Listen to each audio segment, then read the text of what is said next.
Many people view all financial services professionals as the same.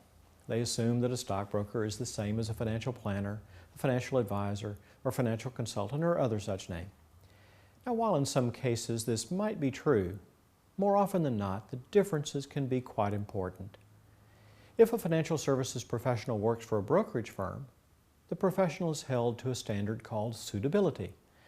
Now, that is to say, is the investment product or service suitable for the client?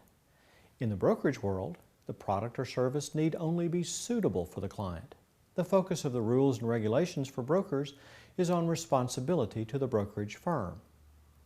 On the other hand, if the financial services professional works for a registered investment advisory firm, the professional is then held to a fiduciary standard. A fiduciary must act in the best interests of his or her client and is held to the prudent man rule. The prudent man rule says that an advisor must know enough about the client's situation, know them well enough to advise the client to act in a prudent manner, to do what any prudent person would do given the same circumstances.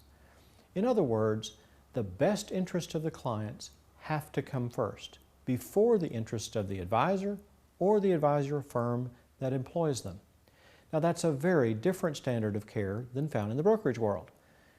Now, recently there's been quite a debate in Washington about expanding the fiduciary standard to cover brokers, and many in the brokerage world have opposed such a move.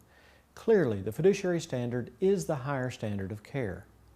So when it comes to getting financial or investment advice, would you rather get advice from someone who is bound to rules requiring that they act in your best interest and advise you in a prudent manner? Or would you accept advice from someone who's only required to determine if what they're recommending is suitable for you? There's a big difference, and that difference is worth thinking about.